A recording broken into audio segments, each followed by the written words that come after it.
स्वागत है आप सबका हमारे YouTube चैनल पे। एंड आपका आज मैं अकाउंट लाइन के अंदर जो एक टैक्स होता है टीडीएस, उसके बारे में मैं आपको आज बताने वाला हूँ। तो टीडीएस क्या होता है, कब लगता है, क्यों लगता है, कब कितना % लगता है और इसका कौन सा फॉर्म होता है जो हमको बैंक में जमा करवाना पड़ता है या फिर सामने वाली पार्टी जमा करवाती है, इस सब के बारे में मैं आज आपको बताने वाला हूँ।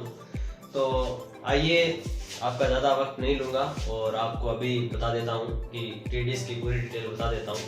तो सबसे पहले हम टीडीएस के बारे में देखते हैं। तो टीडीएस की फुल फॉर्म क्या होती है, मैंने कुछ क्वेश्चन है वो लिख लिए हैं। टीडीएस की बेसिक डिटेल है, इसके बारे में लिख लिया है। तो टीडीएस की फुल फॉर्म क्या होती है इसके बारे में बताता हूँ। टीडीएस की फुल फॉर्म होती है टैक्स रिडक्शन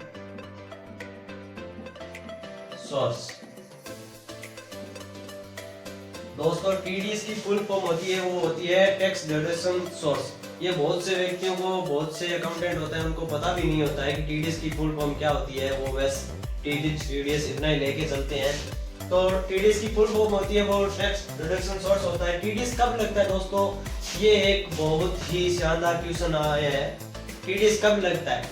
तो देखिए दोस्तों, टीडीएस जब हमारी इनकम होती है, जैसे जो कोई हमारी इनकम है वो 10,000 रुपए से ऊपर हो और हमारी बिना कोई मेहनत किए हमारे पास वो इनकम आ रही होती है, तब हमारा टीडीएस कटता है। जैसे कि अगर आप एग्जांपल के तौर के ऊपर कोई भी ले लीजिए, जैसे अगर आप किसी भी कंपनी को से माल परचेज कर रहे हैं और उसको आपने सिक्योरिटी जमा करवाई है, तो उसके ऊपर जो भी आपने सिक्योरिटी उस कंपनी को जमा करवाई है, वो कंपनी क्या करती है कि मंथ टू मंथ आपको इंटरेस्ट देती है।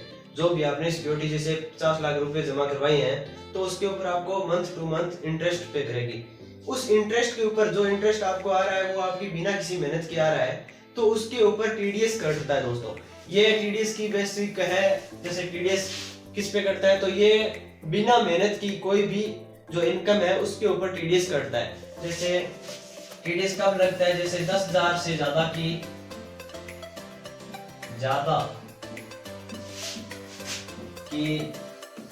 बिना मेहनत की इनकम पर किस पे लगता है दोस्तों? जैसे कि टीडीएस होता है वो 10,000 से ज्यादा की कोई भी इनकम होती है उसके ऊपर टीडीएस कटता है। तो अब नेक्स्ट क्वेश्चन की ओर चलते हैं। कब कितना % लगता है टीडीएस, कब कितना % कटता है? अगर आप कोई भी फर्म है, जैसे उसका सिक्योरिटी के ऊपर मान लीजिए कट रहा है, तो उसके अगर पैन कार्ड रजिस्टर्ड फर्म है, पैन कार्ड उसका बना हुआ है, तो उसका 10% ही कटता है। जो भी जैसे 10,000 है उसका 10% कटेगा। अगर पैन कार्ड नहीं बना हुआ है तो उस फर्म का 20% कटता है। ये एक बहुत ही ज्यादा जरूरी सूचना है कि जिसका पैन कार्ड बना हुआ है उसका 10% और जिसका नहीं बना हुआ है उसका 20% कटता है। ठीक है दोस्तों, एग्जाम्पल के तौर पे अगर आपको बताना चाहूँ तो जैसे मैंने आपको बता भी दिया था, जैसे सिक्योरिटी हो गई, कोई कंपनी ने दूसरी फर्म है, एक फर्म ने दूसरी फर्म को सिक्योरिटी जमा करवाई है, और अगर रूम रेंट की बात कर लें, ये सब होते हैं। इन सब पे बहुत सी ऐसे सोर्स है जिनसे हमें बिना मेहनत की इनकम, जैसे लॉटरी वगैरह हो गई, इन सब पे जो कटता है वो टीडीएस कटता है। ठीक है दोस्तों, एग्जाम्पल के तौर पे मैं आपको दे लेता हूँ सिक्योरिटी, ठीक है, रूम रेंट, इन सब के ऊपर टीडीएस कटता है। ठीक है दोस्तों, तो इसकी अब फाइनल में होती है कि टीडीएस जब हमारी कोई भी फर्म काट रही है या हम काट रहे हैं, तो कौन सा फॉर्म जमा करवाना होता है, कब किसको देना होता है, इन सब के बारे में बता देता हूँ। जब हम टीडीएस किसी फर्म का काट रहे होते हैं तो हम उसको कौन सा फॉर्म भेजते हैं, जैसे हम उसको 16A एक फॉर्म होता है वो भेजते हैं, और जो भी हम टीडीएस उसका काट रहे हैं वो बैंक में हमको जमा करवाना पड़ता है। तो इसके लिए हमको 281 नंबर फॉर्म से बैंक के अंदर जमा करवाना पड़ता है, ये एक अनिवार्य है। और अगर कोई भी दूसरी फर्म है जो आपका काट रही है तो आपके पास 16A फॉर्म आ जाएगा। ठीक है, और आपको बैंक के अंदर कुछ भी जमा करवाने की जरूरत नहीं होती है। सामने वाली पार्टी होती है वो काट के आपको टीडीएस फिर भी आपको पेमेंट होती है वो करती है। तो जैसे अगर आपकी सामने वाली फर्म काट रही है तो आपको कुछ नहीं करना होता है, आपके पास टीडीएस कट के आपके पास फॉर्म आ जाएगा। कौन सा फॉर्म आएगा? 16A फॉर्म आता है, 16A फॉर्म नंबर आता है।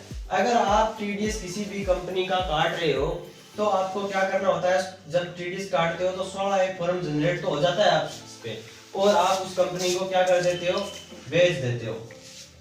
ठीक है दोस्तों, भेज देते हो। और आपको 281 नंबर फॉर्म होता है, 281 नंबर फॉर्म, इससे बैंक के अंदर जाके आपको टीडीएस होता है वो जमा करवाना पड़ता है। 281 नंबर फॉर्म से बैंक के अंदर जमा करवाना पड़ेगा, टीडीएस को जमा करवाते हैं 281 नंबर फॉर्म से। तो दोस्तों ये टीडीएस के बारे में एक बेसिक नॉलेज थी, मेरे को बताना आपको उचित लगा तो मैंने बताया है। आई होप आपको वीडियो पसंद आया होगा। अगर आपको अच्छा लग रहा है तो प्लीज हमारे चैनल को सब्सक्राइब एंड लाइक जरूर कीजिए। ये हमारा सेकंड वीडियो है, आपने पिछले वीडियो में सपोर्ट दिखाया, इसके लिए बहुत बहुत धन्यवाद, बहुत बहुत आभार। प्लीज